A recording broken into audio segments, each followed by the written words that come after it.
say anything, cause if I do I might say the wrong words. Oh no. So I'll keep my mouth shut and not listen. Afraid I lose you if I didn't. Till we find what we're missing and compromise.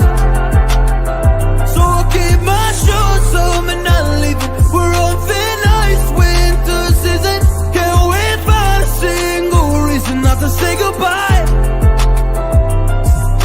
Oh, if I said what's on my mind, would you stay with me tonight? If I said what's on my mind, would that make you run and hide? Run and hide. Run and hide. If I said what's on my mind, would that make you run and hide?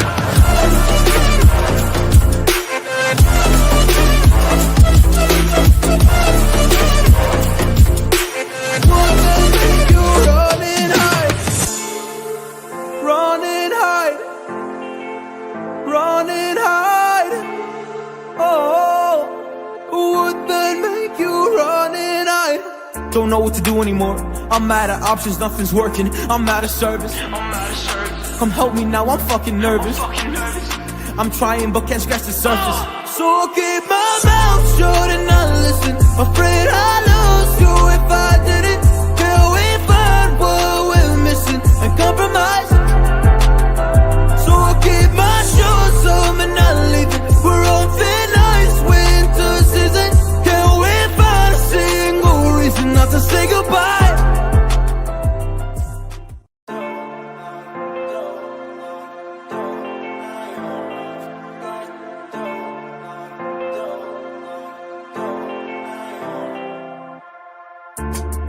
I don't wanna say anything, cause if I do I might say the wrong words. Oh no.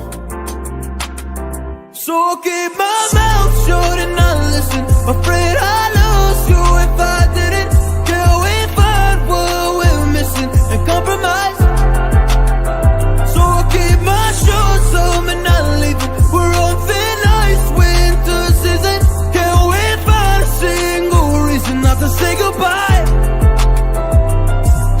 Oh, if I said what's This is the Suplex Assassin, the Hoe Thrower, your MLW World Champion. And you are watching Cole TV, and that is on Boomerang! Boomerang! Boomerang! Let's go.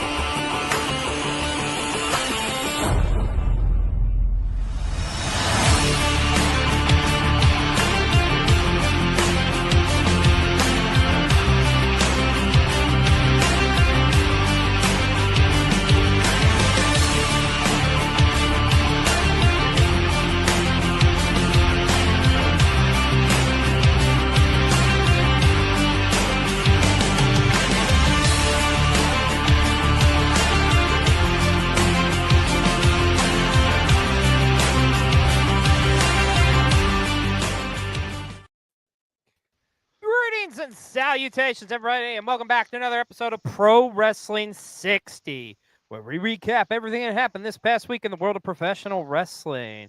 I'm Xlj the Og, joined by my partner in crime, my brother from another mother, Mr. B-Roll. How are we doing out there, world? Mic check 1 2 1 2. You're good. The world out You're there. beautiful. What you gonna do? Pulling back the curtain of why live episodes are so much fun. Yeah. If you name it, any mic issue I could have of I was having, and Yeah, and the sun is glistening off your beautiful body, and I love it. And the viewers love it too. Well, Mr. B-Roll, my God, did we have a weekend in pro wrestling? And the cool thing about it is a lot of you people don't even realize it, man. There was a ton of stuff going on this past weekend in pro wrestling. A lot of international stuff.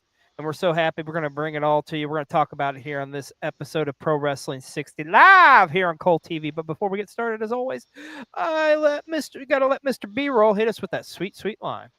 Yeah, yeah. I'm excited for this episode because We're I going to learn I a lot. yeah I'll say I I ain't gonna discovered some companies over the weekend too, and it's like, oh shit, this is dope. I'm gonna say like I ain't gonna lie here like I didn't get to watch like all these shows. So credit to You you, have to be sir. nuts to watch them all, and Yeah, I'm credit to you, cuckoo for sir. Cocoa Puffs. Credit to you, sir. Taking one for the team, and It's one I'd take any time. yeah, not necessarily boots on the ground, but like boots on the ground. Biting the bullet and watching all these shows. Oh, you Because it twisted my really arm. was. You twisted my arm. Yeah. Yeah, it really was a jam-packed I mean, weekend, there's over a full of dozen shows at least we're going to yeah, be talking about here today. So full of wrestling. So with that being said, without further ado, though, it doesn't officially start until we say it starts. But with that being said, I do say the clock starts now. indeed, and yes, our top story this week: New Japan Pro Wrestling's destruction in Kobe took place this past weekend. And what a loaded card this was, and setting up a lot of things for the future for New Japan. Of course, we got to talk about that main event for the IWGP Championship. Ren Narita challenging Zack Sabre Jr. And you know what? I gotta be honest with you. I was a little surprised that there wasn't as much bullshit out of House of Torture in this one. There was still bullshit, but I mean, this was interesting because this is a match on paper by like how talented both these guys are should be a technical masterpiece, and really it Hmm. was. Back and forth here. I tell you, Zack Sabre Jr. Honestly, as much as I love me some CSJ, he's lucky he survived this one because Narita. I mean, even without House of Torture's help, he about had him beat a couple times in some rough predicaments, and that leg of Zack Sabre Jr. has got to be killing him. But CSJ would retain the IWGP Championship in a hard fought matchup. The thing of it is, B-roll, he's got to turn things around because I think here in less than 3 weeks, he will be defending that IWGP Championship against your G1 Climax winner, Konosuke Takeshita. And we know how Ooh. talented he is. I got to be honest with you, B-roll. I think here in a couple of weeks, we're going to be talking about having a new IWGP champion. So I think it's just too fast of a turnaround for Zack Sabre Jr. to recover because this match was a war. I just wish for Narita. I mean, this felt like a kind of a coming out party, but also it's like just cut the shit out with House of Torture. Get the fuck out of there. You don't need that. You're better than that. You're supposed to be one of the three musketeers of this new era in New Japan. Show it, damn it. I'm just saying. You know how I feel about House of Torture. You love him. Yeah. Well, that wasn't the only incredible matchup that took place this past weekend at Destruction in Kobe. We got to talk about this one. You talk about destruction in Kobe. Holy shit. The war, and I mean war, for the IWGP Global Championship between one Shingo Takagi challenging Gabe Kidd, war ready. Yeah, he was war ready, all right. This one, I mean, they were bloody, they were battered, they were like you. This was the matchup we were so hyped to see in the G1 Climax that we didn't get because of the injury to Gabe Kidd. But man, oh man, they made up for it in this one. Holy shit, was this a brutal matchup? I mean, both these guys, like I said, bloodied, scars on their back, but war ready Gabe Kidd would prevail, would defeat Shingo Takagi. However, afterwards, his old rival, or I shouldn't even say old rival, his rival, Yoda Tsuji, the man who he beat for that championship, came out and he challenged him for a championship matchup, which that will be happening at King of Pro Wrestling as well. Man, you talk about a 1-2 double main event. Yoda Tsuji and Gabe Kidd and Zack Sabre Jr. and Konosuke Takeshita. That is going to be worth the price of admission and then some. Yep. Yep. It's enough to pack any house. No kidding, right? Like a Gabe Kidd, my God, man. The physicality of this young man is second to none. Like you've seen, I feel like here in America we've seen glimpses of it, but man, you get him in a ring in Japan. Holy shit, this dude understands what strong style is all about. Yeah, like this dude, like like, which is why I'm hoping, like, he's so intense. And, like, I really do truly hope, like, at one of these days we are going to get, like, a here, which I know they have, but, like, on a larger scale, like a him and Eddie Kingston match, just because they're Oh, both that's got to just, happen. Yeah. they're just so intense and just, Yeah. You know um, what? I gotta admit, I think finally I gotta admit, Bullet Club War Dogs is finally growing on me. Like that, this Bullet Club is like they don't take no shit from anybody. I mean, you got some killers in there with Gabe Kidd, Driller Maloney, of course, David Finley as their leader. Now, David Finley, speaking of him, he did lose to Yoda Suji. So one has to wonder where Dave Finley goes from here, because I mean, if you ask me, it looks like the top dog, no pun intended, as Bullet Club War Dogs is Gabe Kidd. I mean, he's got the gold. So, mhm. but I tell you, one of the reasons I'm really enjoying Bullet Club War Dogs is because of these two young men right here, as we have new IWGP Tag Team Champions. No surprise, as the KO brothers, Oscar and Yuta Ice, would defeat Hiroshi, or I'm sorry, they would defeat Taichi and Tomohiro Ishii for those IWGP Championship. Like, I feel like New Japan has been really missing like a true top tag team. I feel like it's like the past couple of years, it's just been like just let's pair guys together.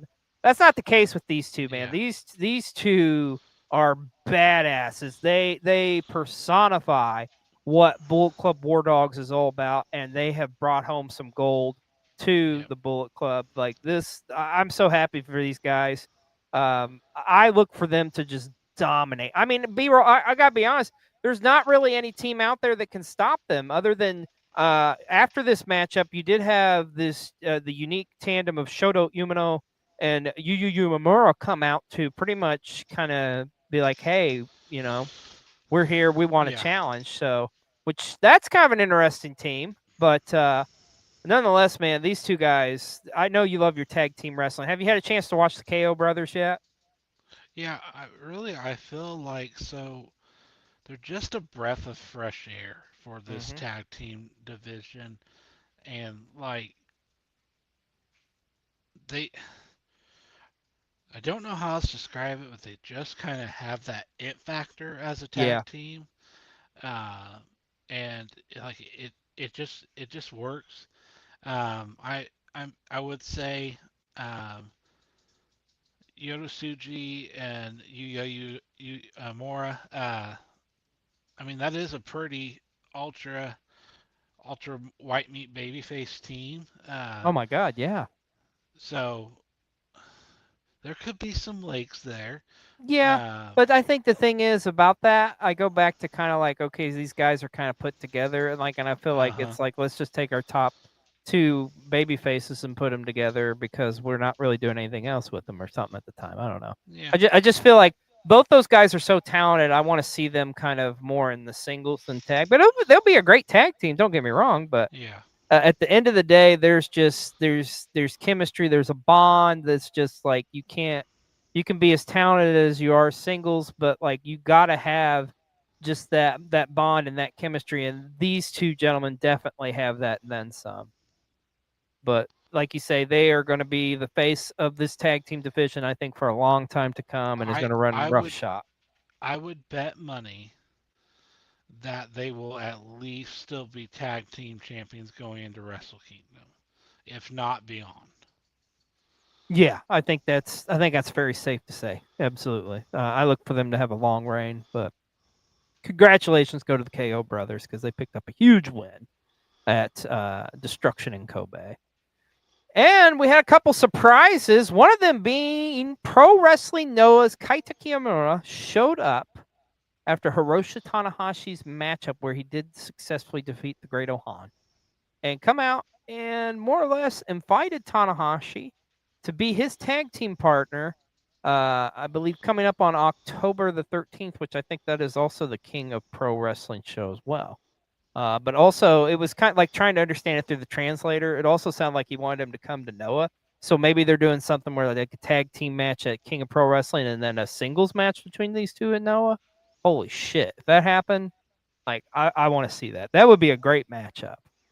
But love seeing Kaito Kiyomiya. It was great to see him back in a New Japan ring. But we have another guest, so to speak, from Pro Wrestling Noah. Well, As but I don't think he was as invited. So Tsuchi, and I'm sorry, I probably butchered his name. I apologize to you Noah fans.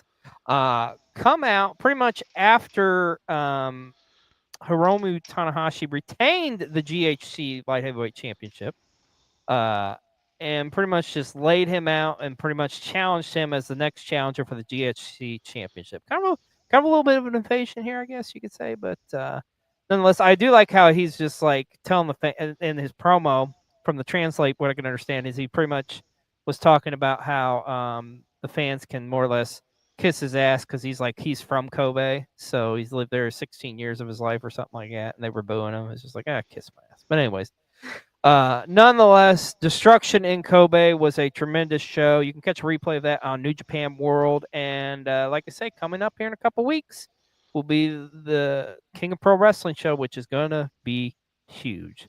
But we got so many shows to talk about from this past weekend, so many huge ones. One of them would be from this past week, too. Speaking of pro wrestling, Noah, the N1 final took place. And I got to say, man, I think I don't like just now getting into Noah, but I don't think anybody had this on their card as the winner. It would be one Masa Kitayama would defeat Jack Morris in the finals. And I got to tell you, from watching this, that Masa dominated his block and then would go on to defeat Jack Morris in the finals in a very competitive matchup. But kind of looking into him and his background, this is like his first real big kind of win in singles. I mean, he's held some championships, but never anything like this to kind of propel him into the main event scene because pretty much he gets a GHC heavyweight championship and already like got into a tussle with the GHC champion Kenta. So be wrong. I'm going to tell you right now, I got a feeling you're looking at your next GHC heavyweight champion in Masa Kitayama. Tremendous showing. You Like I think say, he can take down Kenta? yeah, I think he can because guy does not mess around. I can tell you like so for this was my first N1 kind of watching it, and I enjoyed it. I will say this: it as far as a round robin tournament, it moves at an extremely fast pace in comparison to like the G1 and whatnot, which I think some people like Best Scout, our buddy, enjoys that a lot more. Like I thought it was a very interesting tournament. One thing I liked about this most is it definitely wasn't predictable because there was a lot of surprises in the N1. But once again, we have a winner of the N1. It is Masa Kitayama. And by the way, he is our wrestler of the week here on PW60s. We want to wish him congratulations. And like I say, I think he's your next GHC champion. Let me ask you this. Let me pull out a little bit of journalism here and inquire from you. Now that sorry, my dogs are very excited about this too. Yeah, but we love Noah. Yeah. So Best Scout always says that the N1 is the superior of the tournaments. What say you? Do you agree with him? It depends on your preference. I mean, me personally, I probably do prefer the G1 because it's kind of more drawn out. But I mean, this one, if you want a hard hitting, like fast paced, like shows every other day, then this is for you. It's just a matter of personal preference. But nonetheless, it was a great tournament. I would definitely watch it again. I mean, I'm excited to see it again next year, and like. Especially, it's going to be for me. Here's the other thing aspect of this too. You got to keep in mind too. For me, I'm still kind of learning about some of the Noah wrestlers. I mean, I'm familiar with like your Kenos, your Kaito Kiyomiya, like your big names. But this was my first time really seeing Masa Kitayama. So yeah, that's another exciting aspect of it as well. So by the way, you can catch a replay of this on the Wrestle Universe app. They do have a replay of this available. So, but so much wrestling, like we say, a lot going on in Japan too, as well. We got to talk about this. Stardom held their World of Stardom show from Cork and Hall. This was a big show, and the cool thing is about this B-roll, it's actually available on YouTube. on Stardom's YouTube channel. You can go and watch a replay of this. It's available now. But of course, when we're talking Stardom, we're talking Joshi. We got to talk to our resident expert, the light skin Gaijin. So let's go to him now with a report on this incredible show from Cork and Hall from Stardom. So, if you didn't catch Stardom's Cork and Hall show from Saturday, here's what you missed. Lady C and Amisore made a strong case for why they should be the next in line to challenge for the Goddess of Stardom championships held by Natsuko Tora and Ruaka. Shuri wanted to get her lick back and an opportunity to regain the IWGP Women's Championship, and Sure said, maybe next time. We crowned a brand new Future of Stardom champion as the towering Hanako would defeat Hina. And in the main event, we saw Saya Kamitani not only retain the World of Stardom Championship, but also gain the New Japan Strong Women's Championship. And at the conclusion of this match, 5-star Grand Prix winner and fellow Hate member Momo Watanabe would challenge her hateful sister for both championships at the upcoming Stardom Crimson Nightmare show happening on November 3rd. Trust me when I say this, but the end of the year for Stardom will captivate the wrestling world for years to come.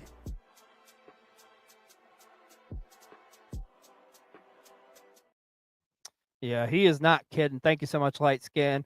And that matchup, man, my God, that main event matchup, champion versus champion, title for title. Anytime you get a scenario like that, B-roll, it's always, it's going to be good. But, dude, this match lived up to the hype and then some. But Saya Kamitani versus Asumi is our match of the week here on PW60. And like I said, the cool thing about this is you can catch the replay of this over on YouTube. It's worth it just for this match alone. There's just some incredible matches on there.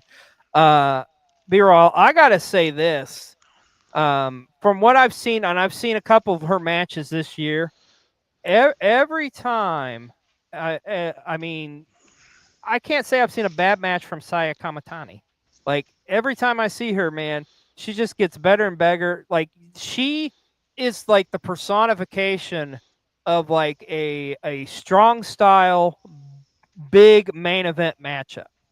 Like, you can put her in these scenarios and she delivers. Like, her presence, and maybe I'm jumping the gun here a little bit, but her presence reminds me of like an Okada in New Japan when he was on his run or something. Like, it makes sense that she's the champion. And I tell you, I know Momo Watanabe is a lot of people love her, and she's an incredible performer too. But she's going to have her hands full when she challenges for that Stardom Championship, man. But this is, like I say, this is an incredible matchup. Please go back, watch it. It's available on YouTube, and it's our match of the week here on PW60. Now, I'm so excited to talk to you about this because this was incredible. And this is the first time I really was checking this out. So we kind of reported on this a couple weeks ago, but didn't really know the extent of it until like doing some research and looking at it. And I was like, holy shit, this is grandiose. We're talking about WXW's Pro Wrestling Grand Prix. This was a 3-day event, a festival, literally a festival that consisted of 6 different shows that happened over the past 3 days. And I got to tell you, man, these shows delivered. I discovered some new talent, some incredible wrestlers from overseas. Tremendous show. And you know what the cool thing is about this, B-roll? You can catch all of the shows, every single show. You can catch a replay of that all on Triller TV. If you have a subscription to Triller TV, you can catch it all, every single show, all 6 shows. But we're going to want to talk about some highlights from these shows. First and foremost, we got to talk about this. This was the big news. The in-ring return of one Tetsu Naito and Bushi, of course, now going by Los Tranquilos de Japón, who pretty much has parted their ways with New Japan, which I'm a little surprised because I thought Naito was going to just take some time off and then maybe come back eventually. But now with this name and stuff, I think they're about to be some journeymen. I know this was Bushi's debut in Germany, but in their debut matchup, they would pick up a win against Rambo and Methan. And yes, I did say that there's a wrestler named Rambo, a big menacing force. So, but it's cool to see them back in the ring, man. It was definitely weird and kind of different not seeing them in a New Japan ring, but trust me, that's not a bad thing. So, but pretty cool, man. They debuted on show 2, the main event of show 2 of the Wrestling Grand Prix from WXW. But another huge moment that happened. Now, this was on show 3 of the Wrestling Grand Prix, as we have a new WXW champion, as Peter Tihana successfully defeated one called Manders, who a lot of you are familiar with. Manders was the WXW champion, which that German crowd absolutely adores Manders, man. Like I think it was the last show, like Manders come out to cut a promo, and he couldn't even cut a promo because they were just singing to him the whole time. Like, it was awesome, man. But this young man here, this Peter Tihana, man, this kid is a technical wizard, man. Like, he was just picking apart old Manders, and he did pick up the win. So that he is your new WXW champion. I know he's had some success there in WXW, but I believe I think he had lost this title a while back, but he had never got a rematch or anything like that. So it was like, so he's kind of picking up where he left off. But one of the highlights from the Pro Wrestling Grand Prix from this past weekend. But let's talk about what everybody was talking about. The cool thing about this B-roll, this show, this festival, there was not one, not two, but 3 total tournaments on this show.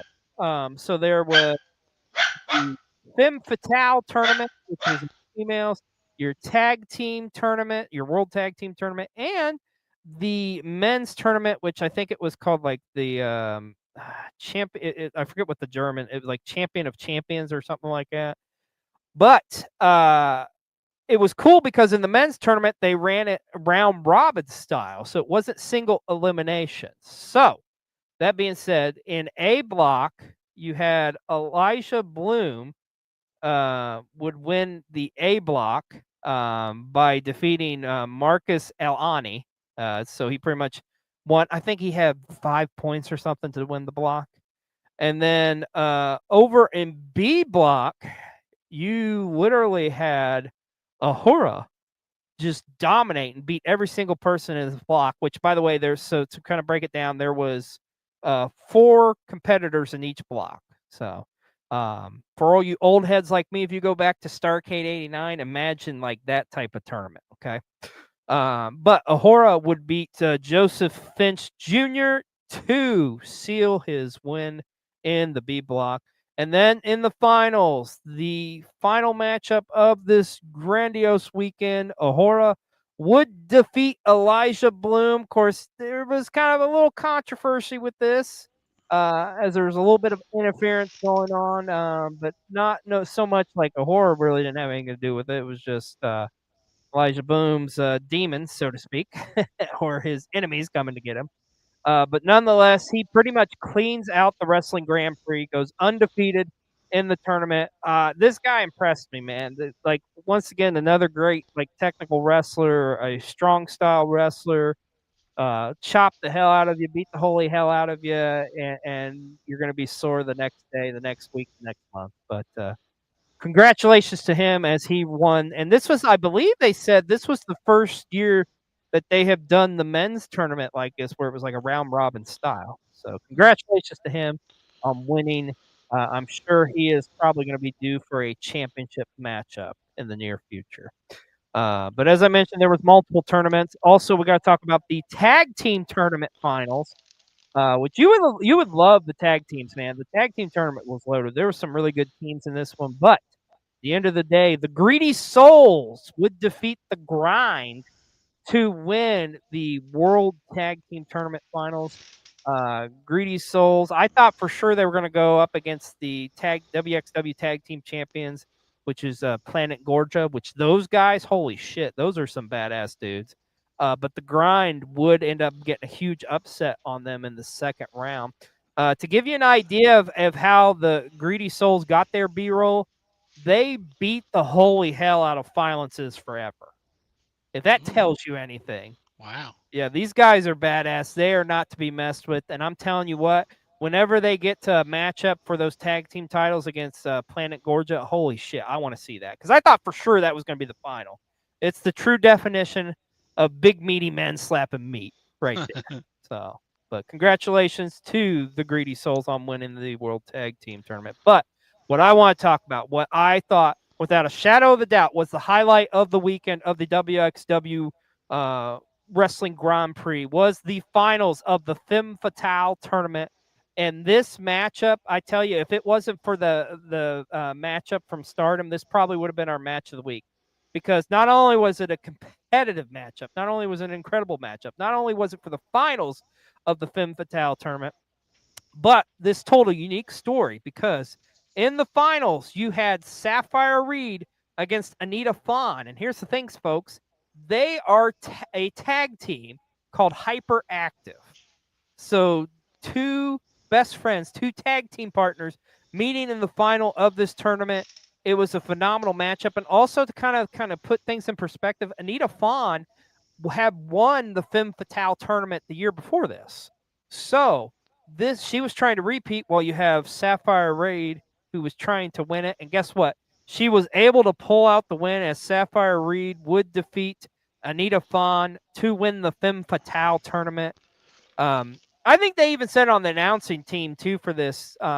This was probably maybe the greatest women's match that WXW's ever put on. Like it was damn good. And once again, you can catch a replay of this over on Triller TV. But I'm telling you, these two also got to see them in tag action as well against Silences Forever. Man, they're a great tag team, but they're also tremendous singles competitors. Like some other notable names that was in this tournament, to kind of give you an idea, legit Layla Hirsch was in this tournament, as well as Becca, if you're familiar with Becca from here in the States. Just to name a few, and some tremendous European talent. But nonetheless, congratulations go to Sapphire Reed. And like I say, both of these ladies put on a tremendous show. But I was really impressed with WXW's Pro Wrestling Grand Prix. Highly recommend you go check it out. And I can tell you this, I'm going to definitely be watching WXW going forward in the future, and you're going to be hearing about it here on PW60 for sure. So, but awesome weekend for them. There was so much going on over in Europe too, man. Japan and Europe had it, including, we got to talk about this, Progress Wrestling's, I think it was chapter 184, Camden card took place this past weekend. And this one was an awesome one because we got to see your new Progress World Champion, Man Like Doris, kind of coming back to the Electric Ballroom for the first time since winning that championship. So they had a little bit of a celebration. But, dude, he had a hell of a matchup, though, with the opener of this one. He went up against Charlie Sterling.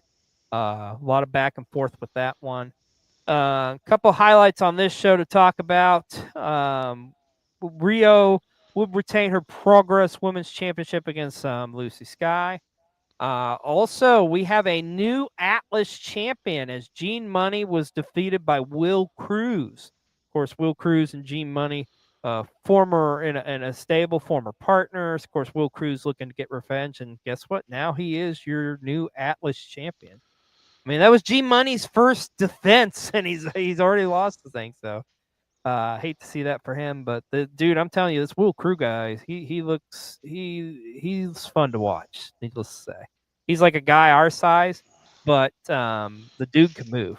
I'm telling you. So, also on this card, once again, the continuing downfall, I guess you could say, of one Cara Noir, as Cara Noir would pick up a win. Against Alexander Lockhart, who was making his Progress debut. However, after the matchup, he would take some liberties with him, and Man Like Doris would come out to save the day. So it's obviously plain as day. We are heading to a matchup with Cara Noir to challenge Man Like Doris for that Progress World Championship. Can't wait to see that. That should be on like their biggest show of the year. It'd really be cool if it was in Vegas at the Collective. Yeah. I'm just saying. That'd be dope. Wishful thinking, but I'm sure it's going to happen before then. So, but what everybody's talking about, the main event, which once again, this was a matchup that could easily have been our matchup of the week as well.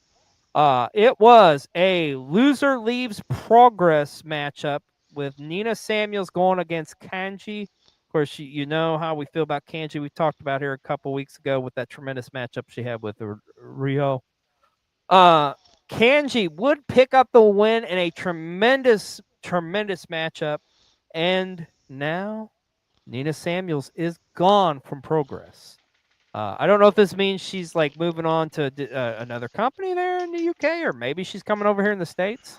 Because I mean, she's a very talented wrestler. So, but man, oh man, Kanji, I'm telling you, like if anybody could dethrone Rio, it's her. I need that Mary match in my life sooner rather than later. But Progress is Camden, Chapter 184. It is available on Triller TV, so you can catch a replay of that as well. I'm telling you, all you need is Wrestle Universe, Triller TV, Cole TV, PW60. We got you covered, man. There's so much good wrestling going on out there. And I'm telling you, like, they're not paying us a dime to promote Triller TV, but as much as we've said it, We should. And Wrestle Universe. I'm just saying. They should But call us. you know what else you can catch on Triller TV? You can catch a replay of Effie's Big Gay Brunch UK. Took place this weekend as well. Of course, this was with TNT Wrestling there, TNT Extreme Wrestling. They kind of worked together with them, which, by the way, they ran a couple shows this weekend as well. I myself didn't get a chance to watch them because there's so much other wrestling going on. But guess what? You can catch a replay of those on Triller TV too. But Effie's Big Gay Grunch, did watch it. It was wonderful. Anytime they do a Big Gay Grunch, it's amazing. Tremendous opening matchup with Adam Bolt defeating Dark Sheik. And then Adam Bolt would go on to, in a matchup immediately afterwards, to be part of a scramble and would win the Pride Up briefcase. So thus, he earns a shot at any championship in TNT. Speaking of TNT championship, the Ultra X title was on the line with Che Monet defending against Sonny Kiss, which was an amazing matchup. But I think my favorite match of the night was the last two. But I really enjoyed the Rainbow Rumble matchup. It was awesome, dude. And so it started, get this, it started with Gain and Humankind. If you know, you know, that's a playoff Kane and Mankind. It was fucking awesome. Nonetheless. But a returning Scotty Rock would win the Rainbow Rumble matchup. And it's pretty cool. He told his story kind of afterwards, how pretty much like he was actually engaged to his girlfriend a year before, and pretty much just went through a deep depression and stuff. And now he's got like a new partner and stuff, and he's doing great, and he's back in a wrestling ring, and it's awesome to see. But let's talk about the main event. Of course, Daddy himself would be in action against Tate Mayfairs and Leonardo Darwin. Which, by the way, check him out. Oh, my God. The beginning of this is fucking... It's amazing. You got to watch it. You got to watch this matchup. But Effie would reveal his mystery partner would be none other than Drew Parker, which that was a unique team. Of course, Effie and Drew Parker would pick up the win in the main event. Great show, man. And like I say, all of Effie's Big Gay Brunches are incredible. Had the privilege of going to a couple myself in person. If you can ever get out to get to one in person, it's so freaking worth it, man, because it was an awesome show. But once again, you can catch a replay of that on Triller TV. Also, this past weekend, too, want to mention Bloodsport took place as well. Now, that actually hasn't aired to the public. That, I believe, goes up Thursday on Triller, so we'll talk about that next week here on PW60. But, man, oh, man, the UK and Japan was popping. You know, we're already halfway over the show. We haven't even talked about AEW and Dynamite or Collision yet. So let's talk about Dynamite, because this was a big one, man. This was coming off, of course, All Out. And man, oh man, a lot happened on this show. Of course, Orange Cassidy returning. Big surprise there, wink, wink. I know, right? As he was the mystery partner for the conglomeration. So it's great to see OC back, man. God, did we miss him? But of course, the conglomeration would pick up the win. Now, sad news to come out of this is apparently Hologram would end up getting injured, and it does sound like he's going to be out for the rest of the year because it was getting ready to be Kyle Fletcher and Hologram for the TNT title. But we now know we're going to get Orange Cassidy challenging for that TNT championship this Wednesday on a very special Dynamite. It's the 6th anniversary of Dynamite. So it'll be taking place this Wednesday, and we'll be talking about that here on PW60 next week. There was some championship gold on the line. Matter of fact, we had 3 championship matches from this past Dynamite. Kicked it off with Brodito defending the tag team championship against Gates of Agony. Of course, Brodito would retain. Hangman Adam Page would put his AEW championship on the line against Lee Moriarty. Of course, Hangman would retain the AEW championship. But let's talk about the main event, what a lot of people are talking about. Mina Shirakawa challenging Chris Statlander for the AEW Women's Championship. It would be her first championship defense. Of course, she just had won the title at All Out. Now, she successfully retained in a hard-fought matchup against Mina Shirakawa. However, what everybody's talking about is the end of this, B-roll, because at the end of the night, the Death Riders come out, and we pretty much are like, okay, I see the writing on the wall. Chris Statlander's with them. But in an act of defiance, Chris Statlander would lay out Wheeler Yuta. She would flip off Jon Moxley, head out, and the Death Riders were about to get her. And then Darby Allin came out with a flamethrower. Because why wouldn't Darby Allin come out with a flamethrower? But Darby Allin's saying he's not done with the Death Riders just yet. He has challenged Jon Moxley at Wrestle Dream to an I Quit matchup. That's going to be nuts. So, yeah. What did you think of Dynamite from this past Wednesday, my friend? It was absolutely a loaded show. I would say the Lee Moriarty and Hangman match is kind of like one of those hidden gem matches. Yeah, it was people. You got people. There's gonna be people bitching. Oh, well, why did Lee Moriarty get a title shot? But man, it was a good match. So just fucking enjoy the match. Actually, if you would pay attention, people, an open challenge was thrown out, and Lee Moriarty accepted it. So, bam. There you go. Bam. Proofs it. Bam. Just so happens that Lee Moriarty happens to be from Pittsburgh. I will say. Yes.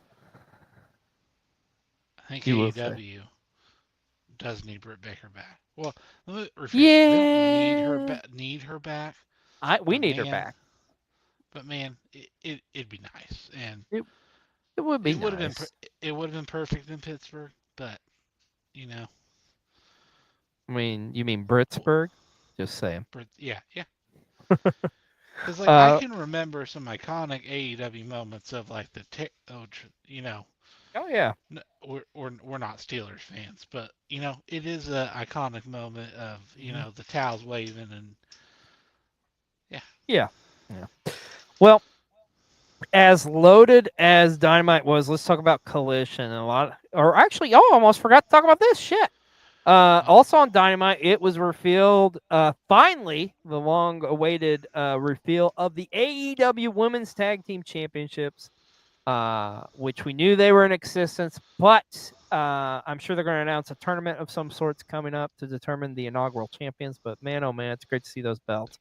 Long overdue. The women's divisions definitely needed this. I cannot wait to see how that all goes down. Because there's so much going on in the women's division in AEW right now. And we're going to talk about it a little bit more. But before we do that, who should be the first ones? That's a good question.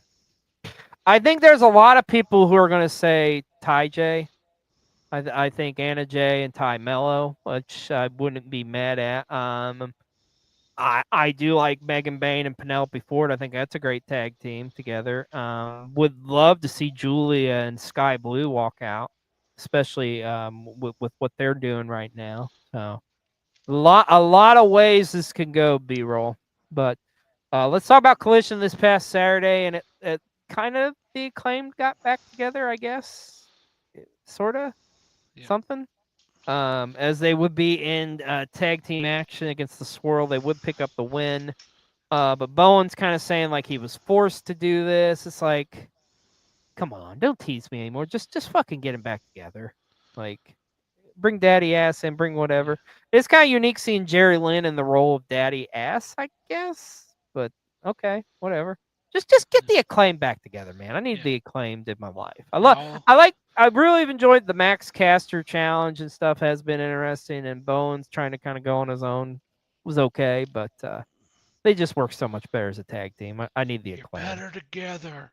I need them to scissor, as they came close. I thought they were going to scissor, but they did not. So, but we'll see what happens here in the coming weeks on AEW television, and if the Acclaim do get back together. But man, oh man, let's talk about the main event. Jamie Hayter going up against Julia Hart, but the aftermath. We have been clamoring. We have been waiting for this, and Jamie Hayter laid it out there. The only way to settle this rivalry that's been going on in the women's division, blood and guts, folks. It is happening. We don't know when or where and who the participants are. But man, oh man, it's coming. Holy shit. Finally, a all ladies blood and guts. You've been talking about this for months. I almost feel like years. How excited are you that this is finally going to happen, B-roll? Yes, it's finally happening. I was even to doubt myself, even deciding to doubt myself if I was right. But it is finally happening. I I am pumped up. So we're just speculating. So we know Triangle of Terror is probably going to be in it, right? Mm-hmm. Yep. Um, we know Jamie and Queen Aminata, they're going to be in it. Yeah. So Probably we know Tony Storm, maybe. I mean, Tony Storm's not the champ anymore, so I could see her in blood and guts. Megan Payne Uh, and Penelope yep. Ford I rounding feel off like the you got the triangle and Megan Bain and Penelope Ford's on one side. It's just that other side we're not sure on. Willow Nightingale's probably going to be in there too as well. yeah. I would say Chris Statlander, but I think she's going to have her hands full with the Death Riders. So Yeah. it doesn't Well, matter. and What it's you going to could be is it's going always to be freaking awesome, dude. you could always do a on the babyface side. You could do a mystery like fifth partner, and it could be a returning Britt Baker. Just an idea. Just throwing that out into the universe. Yeah. Never know. But nonetheless, Blood and Guts is happening, and it's going to be awesome. Cannot wait to see that. Let's talk about the rest of Collision. The Death Riders were in trios action against Paragon and Daddy Magic. Kyle Fletcher in a tremendous matchup. Um, I am drawing a blank against. Oh my God, why can't I think of his name? See, I do this every show. There's so many damn names up here in this head, and then it's just like, fuck, I can't think. I apologize, folks. It was a badass matchup nonetheless. Also, it looks like Ace Austin's a part of the Bang Bang Gang now. So, which remember he used to be in the Bullet Club, so that was kind of cool. Mm-hmm. Also, I love seeing Dalton Castle and the Outrunners in trios action as well. That was badass. Also, we got to see Eddie Kingston and Hook in tag team action going up against Big It was Bill. Commander. That's Commander, thank you. God, I don't know why I couldn't think of his name. I knew it was one of the luchadors, but dude, it was a badass match.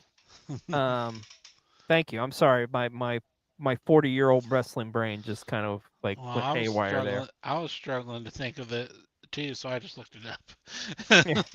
thank you.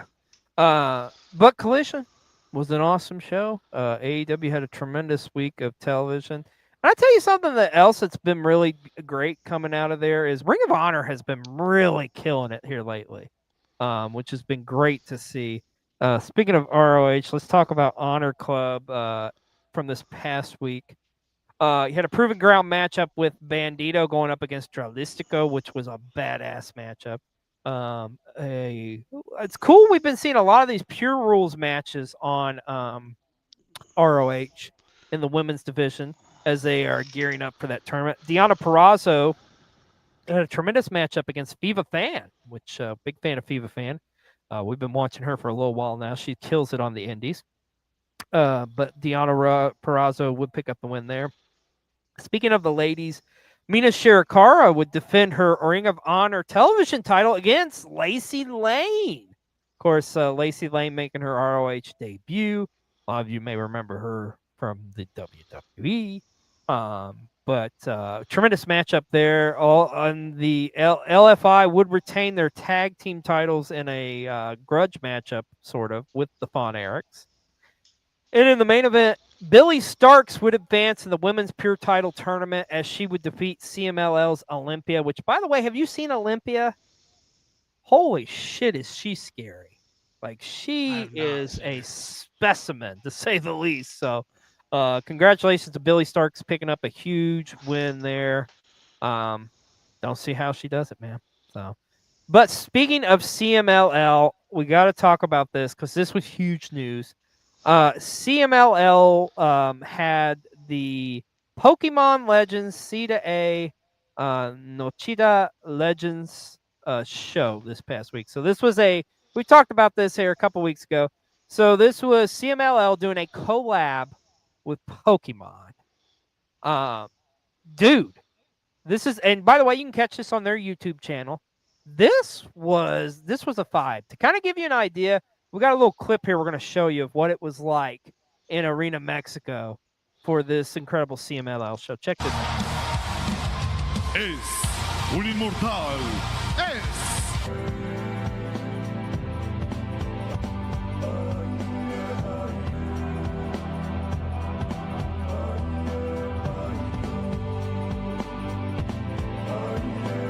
momentos importantes, porque esto es lo que nos gusta, ver a los niños. el aplauso y reconocimiento para Titán, Máscara Dorada y Jaulucha Místico. No hay nada más perfecto que esto. Ha invadido todo el mundo, es reconocida. Look how happy Pikachu was. But yeah, this was quite the sight to see. So if you're a big fan of Pokemon, CMLL, you got to check it out, man. Available, like I say, on their YouTube channel. And I tell you right now, CMLL has been red hot too. I think they're like, if you every time you watch one of their shows, man, it's always sold out. Like, they are killing it right now. They have so many great luchadors over there, which we have the great privilege of getting to see on a lot of them on AEW. But speaking of CMLL, we got to talk about this. Their Amazonas Grand Prix will be coming up here. The participants have been revealed. And I tell you, we got some killers in here, especially on the world side of things. Of course, you got Tekla.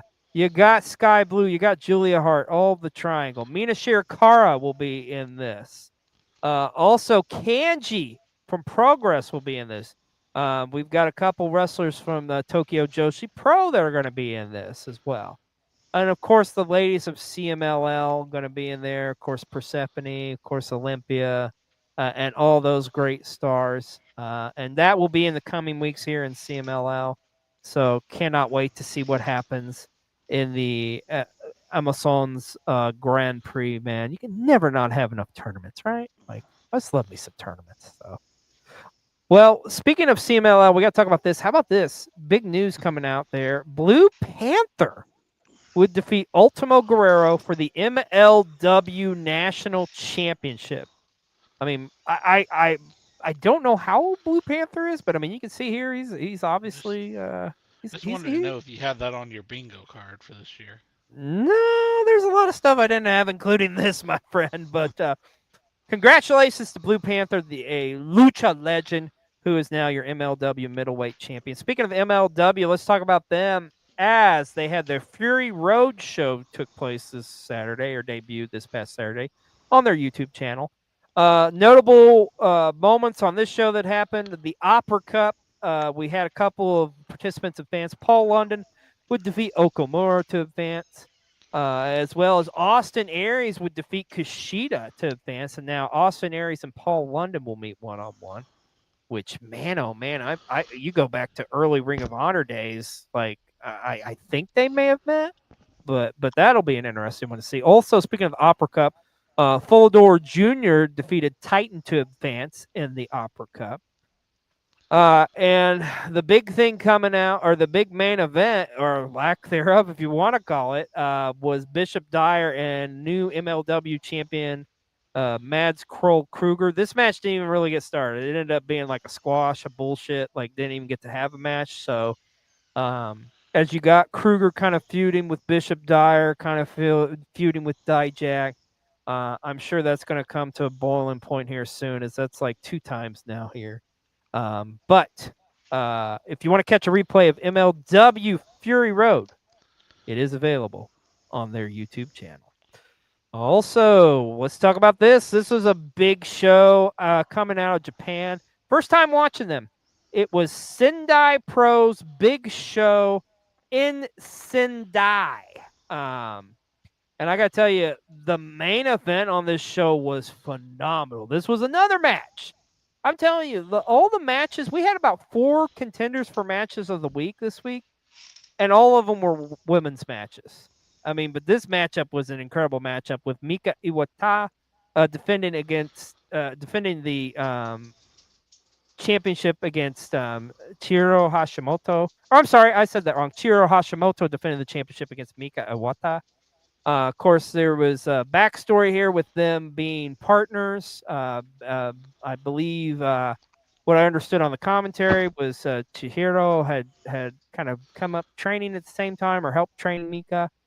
It was kind of like a classic student-teacher match. Of course, Chihiro Hashimoto would retain her championship, the Sendai Pro Women's Championship. But dude, the crowd there looked awesome. The whole presentation of the show was awesome. I believe Priscilla Kelly, I think, was on this show too as well, man. But she's everywhere right now, which is awesome to see. But if you want to catch a replay of this, you can catch it on Wrestle Universe. Man, I feel like we got to get a sponsorship from them and Triller. Damn it, I'm just saying. Because also available on there is DDT Pro is on Wrestle Universe, and they had a big show this past weekend. It was DDT's Dramatic Infinity show, and let me tell you, this was a fun one. Of course, a couple highlights want to run down and talk about. First off, Evil Uno would make his Japan debut, as he would be in some.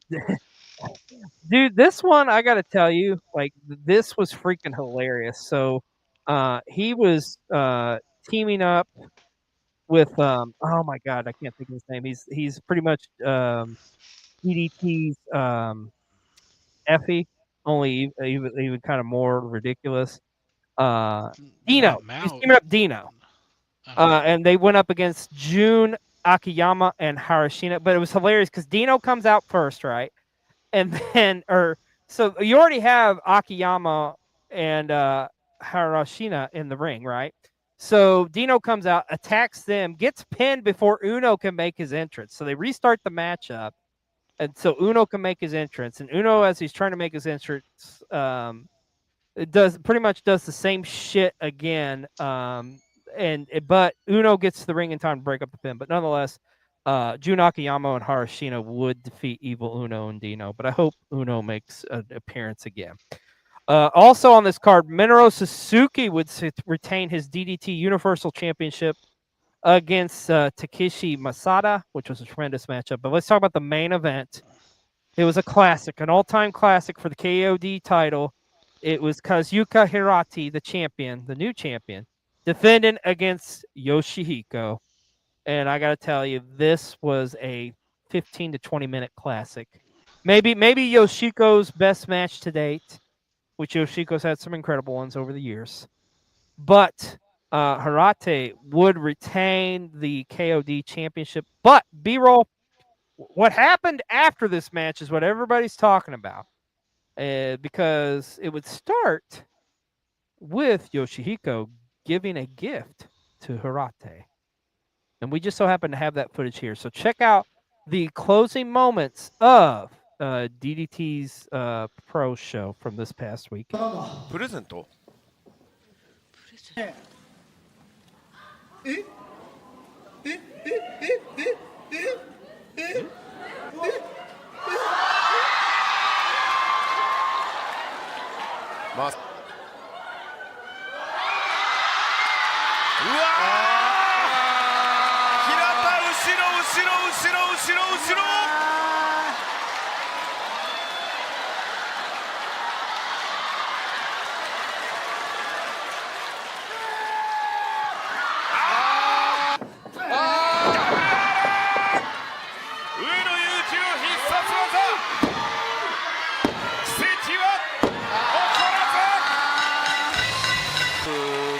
はね、素晴らしかったと思います。いつでもどこでも挑戦権赤穂さん。そうだ。角馬。今日取ったんだ。これが上野ダブルアーラー。ここで粘る隅を仕留めました。そうです。皆さんどうもありがとうございます。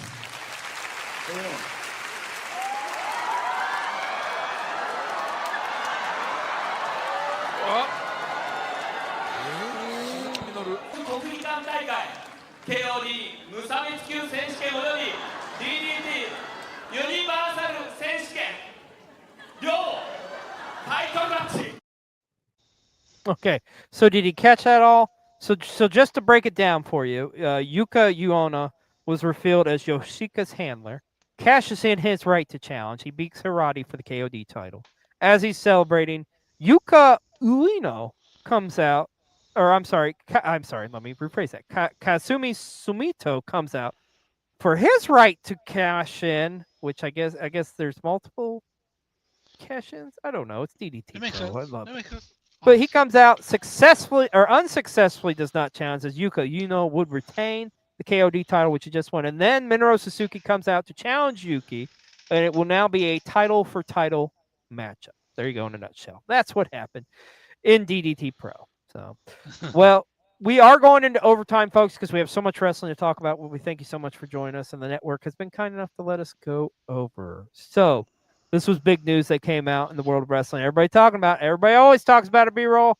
PWI released their PWI 500. This was the 35th annual. I can't believe they've been doing this for 35 years. Some people like it. Some people don't. That always happens. The one thing I will say I feel like about this list is it kind of does stretch across the world of pro wrestling here, because you have Mystico from CMLL. You got Hiroki Goto from New Japan. Of course, you got a couple of talents from WWE and AEW is on here. Don't know if I necessarily agree with Cody as number one. If anything, it gets the people talking. Does get the people talking, but I'm happy Mystico made the list, especially as high as he did. I think Swerve being up there. Goto definitely deserved to be at 5, I think. I'm really happy for him. I feel like if they just make clear what the guidelines were. So yeah, because it does get kind of confusing, because I think there's some people questioning a lot about this is some of the female talent that's on the list. Not that they don't deserve to be, but it's confusing because they have the PWI 250. But I think what it is it's the female talent that competes on a regular basis against male talent is the common factor, as you said. So, yeah. Which I agree with that. And also they go from August to August pretty much. So I think that's another thing that confuses people too as well, because people forget from August to December pretty much about last year's wrestling. That seemed like a lifetime ago anyway. But yeah. But nonetheless, also a lot of our buddies making the list. Shout out to our good buddy Cole Radrick was on the list. Shout out to Sam Stackhouse making his inaugural debut, I believe, on the list. Of course, Effie was very high on the list. I think Effie was 43, I want to say, or he's in the 40s, I know. Yeah. I mean, personally, I think he should have been higher, but still, we'll take it. Alex Kane made the list. Alex Kane was on the list.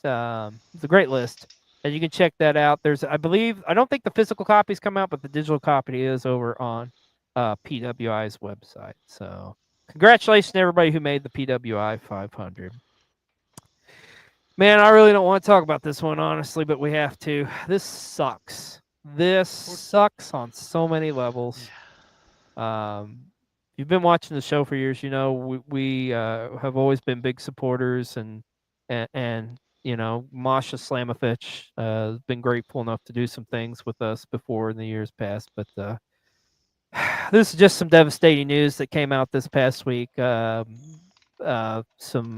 allegations, which there's a lot of proof that there was some significant amount of abuse in a previous relationship that Masha had with another pro wrestler, Akira, who, if you're familiar with death matches, are familiar with Akira and a lot of the work he's done. It just sucks, man. it's one of those things where you talk about like don't meet your heroes or something like that. I know Mosh has put out a statement, but I don't think it's kind of helped things. If anything, it's kind of worsened things to a certain extent. But I mean, there's going to be it's just tough to see this, especially when somebody you really, really, really enjoyed their work. Um, I don't know, B-roll. I don't know where she goes from here, honestly. Um, Yeah. I mean, it absolutely sucks, for lack of a better term. Um, I know her contract was coming up with TNA. I don't look for them to. Well, I don't know. Fuck. I mean, like, WWE will probably pick her up because they don't give a fuck. it's hard to, like separate the, character from the real person and everything. Um, Let me just stress this: spousal abuse or domestic violence. None of that shit is. If yeah, you are getting domestically abused, please seek help. Please stand up. Please speak out. It doesn't yeah, matter, and it doesn't matter the gender either. You know, I yeah, mean, because it exactly. Like happens. It happens to men too, and that's what's yeah, happened here. it definitely it goes both ways. I don't know. I think like the to sum it up, like hurt people, and I don't know, Yeah, like just from what it sounds like, it wasn't a good relationship. doesn't sound E- like it at all. either way, Hmm. and I mean it's unfortunate, and we really don't need to harp on it any longer because I mean everything we harp on is just gonna be speculation. At the end of the day, we really don't know exactly what went on, other than like it does seem like there is some evidence, Yeah. but um, Like I say, under no circumstances, doesn't matter the gender, race, none of it. Domestic violence is zero, like tolerance, zero acceptable. Um, I mean, hopefully, I don't want to say you can't learn, but I mean, hopefully she can improve and um, you can't do anything about the past. All you can do is kind of focus on the future and maybe do some deep soul searching. But yeah, this was really a drag and a bummer to hear. But it we had to could talk about be. it because it happened. It happened Yeah, this way it could past week be. in the wrestling, and that's what we do. But Bums me out. I want to talk about something happier. Oh I wait, don't know if this is happier. Like, it's kind of comical, I guess. what the fuck happened to Gail Kim? Like, she just fucking went. Like, it went from like, okay, so this is how it all started. Gail Kim putting out a tweet, kind of shitting on deathmatch wrestling, which shocking, right? I mean, because Gail comes from that old school, like Jim Cornette type of thinking, which I get it. There's nothing like I don't agree with it, but it's not. It's weird because it's like a double edged. You're not wrong, but you're not right. But you also don't At have to least live under a rock. right, exactly. So Sometimes you can pick up the rock and throw it at somebody. yeah, so Brett Lauderdale, more or less, pretty much, kind of standing up for deathmatch wrestling. It seemed like they all kind of came to agree to disagree, which is how an argument should be, not just shitting on each other, throwing each other under the fucking bus. But apparently that opened up the floodgates because I guess for a long time Gail Kim has been saying some bad things about Rio, and my God, the AEW fan base and the IWC was coming immediately at Rio's defense, including Kenny Omega, as you can see here with this tweet. Another day and another legend doing the splits on it for the yearly TKO gift basket. Wah wah wah. Um, like I say, there's stuff Gail Kim said it was saying about Rio. I just like one. Maybe I'm naive, or like she kept talking about how the camera would shoot up her skirt. I don't even remember seeing that. Like I don't know what the fuck you're watching, but I don't remember seeing that. And I I think mean, are you I, kidding me though, Gail Kim? Because I mean, look at you with the shit you did in TNA and the stuff you were wearing. For God's sakes. I think I've solved this. I think I've solved this Okay. mystery. Okay. I think Gail Kim handed her account over to the Twitter or X AI Gronk or whatever they call it. Okay. I think that's the mystery. Because it just went to shit from there. Yeah. Like everybody's been getting into it with her and shit. Like, I don't know. She got a beef with Cold TV. She got a beef with PW60. Come at me. Slide into my DMs. But just stay off social media. I don't know. It's not all. Sometimes it's not all it's cracked up to be, and sometimes it can get toxic. Especially on the X. Yeah, I don't fuck around with X. So, well, just so happens that our good buddy, the Best Scout Machine, has got some thoughts on this whole Gail Kim controversy. And also, I guess he's got a friend or a special guest who would be making their PW60 debut. This should be good. So let's check it out. Let's go to the Best Scout Machine. P-Dub City, we have a menace on our hands from the world of professional wrestling. And that menace, Gail Kim. Gail Kim is running amok, saying all sorts of crazy stuff about tiny Japanese lady wrestlers. Well, I'm here to tell you what's up, but I need my friend Pedro. Hi, everybody! Hi! Hi! Hi! Hi! Hi! Oh my God! I just want to talk about how much I love Gail Kim. You say what now? Well, it's like Gail Kim, like she knows everything. She was an OG knockout, the greatest knockout ever. And it's like I love Bully Ray. His podcast is amazing. And what else? I like fire, and I hate Japanese wrestling. And oh shucks. What else do I like? I don't know. I really miss bra and panties matches. Please bring us back, and all women's matches only being 5 minutes. Hell, make them all 2. I hate women. Is that what we're going for? Sweet baby Jesus, bro. Why did you... I'm very sorry about my friend here. Pedro, do you have anything else to say? And I like the taste of orange juice whenever I brush my teeth. My tooth, look at this one tooth. Just this one tooth that used to nibble on people. I like to go out, nibble on people's feet, nibble on your toes, nibble on some toes. Xlj, I'm here. You see that little buck tooth? Nibble on that. And finally, I want to talk about my favorite wrestler, Chris Ben. Oh God, don't say that. We don't do that around here. What? All I'm saying is he's my favorite wrestler, and it doesn't matter what you do, because if you're an amazing wrestler, it doesn't matter what you do.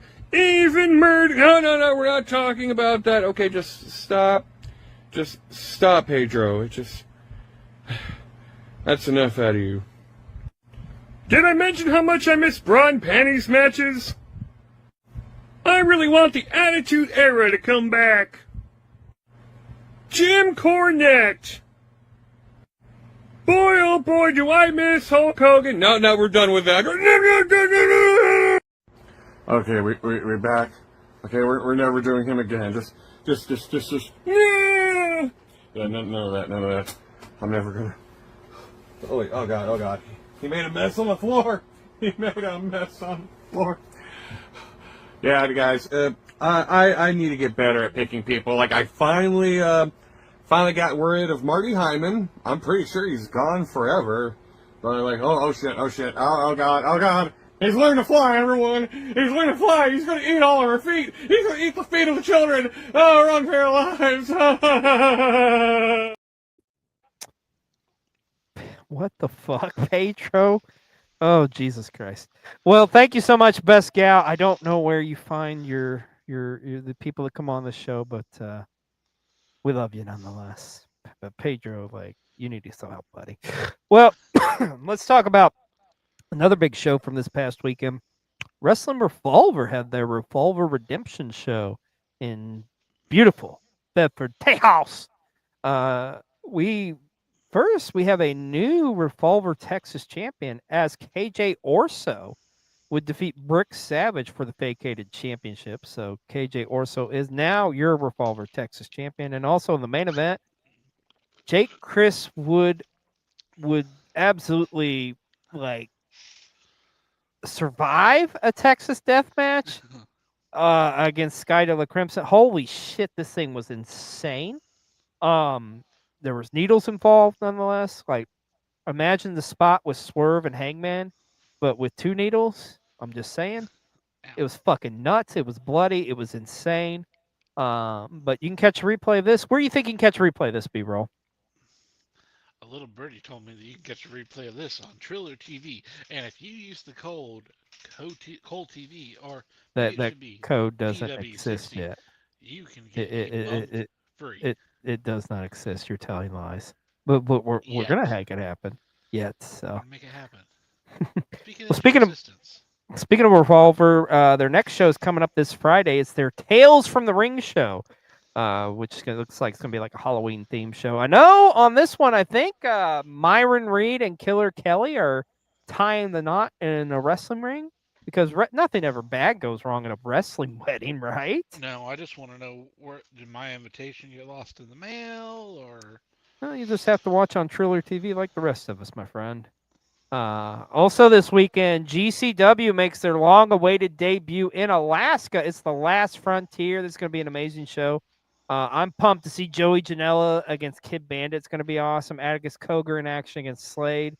Both the Ultraviolent and the GCW championships will be on the line on this show. It's going to be awesome. Like I say, their first time in Alaska, so you know that's going to be good. But speaking of GCW, we're going to talk about Fight Club is coming up here in a couple weeks, and we now know the participants in the Team JCW versus GCW Art of War Games matchup. It's going to be crazy. Of course, you got Matt Tremont with Effie and Joey Janela. That's going to be bonkers, dude. Like the crescendo of that rivalry. Also, man, let's talk about on Sunday because that is a 2-day event. What about Fandle 48 going up against Charles Mason, Kruger or Kroll, and Slade, kind of like his hired hands. That's going to be a war. And Drew Parker against Mr. Danger as well going to be taking place. It's going to be a loaded show, both shows. We'll be talking about that more here in the weeks to come on PW60 as we get closer to Fight Club. Speaking of big shows this weekend, Roseland 12 will be coming up from Prestige Wrestling. This is a loaded show. Now, one thing that came out this week, because usually the Roseland shows are streamed live on YouTube. However, this one's not going to be. It is going to be available for replay a couple days after. And we'll tell you all about the results and run that down. But I respect them too because they kind of wanted this special for the crowd because, as we've announced here on the show, Prestige Wrestling is going to be closing the doors, unfortunately, due to some unforeseen circumstances. The final 4 shows have been announced. Tickets are on sale. Of course, we got Roseland coming up. Then that's going to be followed by the Big Kiss Goodbye on November the 2nd from Morrison Market there in Portland, Oregon. And then Strength Beyond Strength will be taking place the week after that in Los Angeles. And I believe the final Roseland show will be taking place. Sounds like that may potentially happen in January, but be on the lookout for that. But we hate to see Prestige go, but man, they're going to go out with a bang with these final 4 shows, man. You know it's going to be good. So. Well, this was some interesting news that came out. There is a Macho Man Randy Savage biopic in the works. And apparently, of all people who may be producing or doing this, is none other than Kenan Thompson from Saturday Night Live, and for us older folks from Kenan and Kel. Yeah, that's gonna be wild, man. Like, I think a Randy Savage movie is long overdue. I don't know who you get to play the part, but man, oh man, I'm so for it. Let me see the Macho Man on the big screen because you know that'll be a dope ass movie to say the least. Also, this was some interesting news that came out this week. Darby Allin is apparently going to wrestle as part of an upcoming art exhibit. I don't know. Sounds like something Darby Allin would do. I think it's kind of cool. I don't know where or when this is going to happen, but I'm sure we'll be talking about it here on PW60. But that was one of the more unique stories that come out this past week in the World Wrestling. But this one may be the most unique. AEW has trademarked the term "bacon brawl." What Sounds the like my hell is bacon brawl? literal worst nightmare come to life. Yeah, because you're not a big bacon guy. You're an American, which I'm not a big bacon guy too, so I get it. I'm assuming this is gonna be like not an actual show, but maybe a product or something of some sort. I don't know, but Probably AEW just filed like a trademark. It's probably just a signature sandwich at White Castle that Didn't you even can think only about that. buy online. Didn't think about that. Could be, could be. Well, as random as that was. Oh, I had an did you have actual thought more? on this. Yeah, Oh, like let's hear it. what if What's your it was thoughts on like money, like making that bacon? Because they have been doing a lot of money matches lately. I don't know. It's still kind of. I think it's something food related, but like I say, as random as that was, it's not our most random moment of the week. That goes to our good friend Brian. So let's go to Brian with Brian's random moment of the week here on PW60. Hello again. Time for the random moment of the week. Yes, that's Harry. He's the true star of the show. Whenever he comes on the screen, there he is. Everybody likes him. He's the fake snake. Hey, and most people, their favorite holiday is Christmas and Thanksgiving. Mine today is my favorite. It's National Coffee Day. Yeah. So, anyway, quick little personal note along the way. I've been, at my job, I've been working this new rotating schedule. So, like, whatever I work one week, I'm off the next. And so it's kind of interfered a little bit time-wise with getting content recorded for this Brian's segment of the week, my random segment of the week. So I apologize. I'll try to get better about that as I adjust to the schedule and make it all work. All right, so now, of course, the last time we conducted one of these, I believe the conversation in the What If series was, what if AEW did not form in 2019, what the wrestling landscape would look like today? And I want to go a little further back. I did predicate that, is a big word, sounds fancy to me, with the past of WCW and ECW both closing in 2001 with about a month or so of each other. So obviously, the biggest what if I want to ask for today is this. What if WCW did not close its doors in 2001? Let's say another party outside of WWE would have bought them and kept them running, or they just didn't have the financial issues and they would have kept going under the same management, or whatever the case. You can answer that part. What would the wrestling landscape in WWE, WCW, look like from 2001 up to today if WCW, let's say, was still in operation today and going strong? Cruiserweight division, tag division, all that stuff. So comment below, let me know, Wrestle Talk fam, people watching, let me know, what if WCW never closed its doors in 2001? Yeah, that's a great question. We thank you so much, Brian. And leave us a comment. Let us know what you think. Okay, as we're rounding out PW60 this week, I have a couple more stories I want to touch upon. First off, we want to wish congratulations to Smiley Kylie Ray, as she announced this past week that she is pregnant.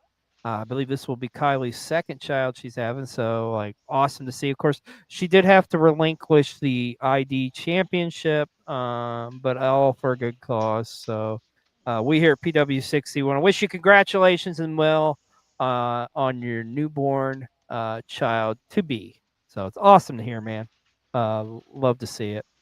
Gotta talk about this one. This is huge news as Marigold's Grand Destiny has announced a dream matchup of sorts that will take place on the October 26th card, as Mayo Iwatani will go up against Io Sky. Io Sky will be making her return to Marigold, and this is going to be a classic because you have arguably two of the faces of Joshi wrestling of this era, two who could easily, you could say, are on the Mount Rushmore of this era of Joshi wrestling. two mega main event stars going at it at Grand Destiny in October. That is going to be a tremendous matchup. Cannot wait to see that. And you know where you can catch that at, right, B-Roll? Over on Wrestle Universe, the app. Wrestle. I swear it's the last time I'm plugging them this show.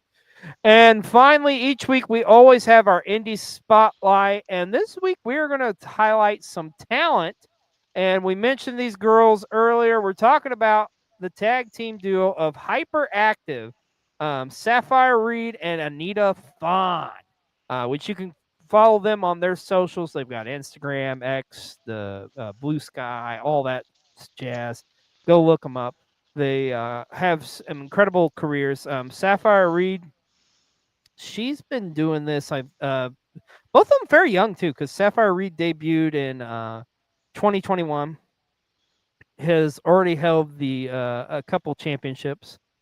Last year's PWI top 250, she was actually ranked 250. A couple of accomplishments for her. And of course, she's got this amazing partner in Anita Fawn, which Anita Fawn been wrestling slightly a little bit longer than her. Her debut was in 2019. But I'm telling you, I got to see Hyperactive. I think I mentioned this Hyperactive team up to go up against Violences Forever, and they gave Violences Forever a run for their money, man. They are a tremendous tag team. They do quick tags, dude. To kind of sum it up, it reminded me of like a better version of the Rockers from back in the day. If that tells you anything, they're just they were a tremendous tag team, and they seriously delivered one of the best matches I think I've seen all year in the finals of that Femme Fatale tournament. But Anita Fawn and Sapphire Reed of Hyperactive is our indie spotlight this week here on PW60. Well, my friend, we went into overtime. We appreciate you all joining us and watching us. We appreciate the network letting us go over because there's just so much damn wrestling to cover. We covered the UK. We covered Germany. We covered Japan. We covered the US. We covered Mexico and so much more. And guess what? We're going to do it again next week, folks. Let's go wrap it up for this episode of Pro Wrestling 60. I'm Xlj the Og. This is B-Roll eating like a pastry or something. No, it's Arby's. Oh, he's eating Arby's. They got the meat. So we'll see you next week. We're going to get a sponsorship one way or another, okay? Like Arby's, like we're gonna get there. Like, you know, we're going to get one of them. Yeah. This loaded Italian sandwich is amazing. On that get note, one today at Arby's. See? We love a good plug for this at Cold TV. Well, thank you so much for joining us this week on PW60, and we'll see you next week on another episode of Pro Wrestling 60. Everybody take care. Bye.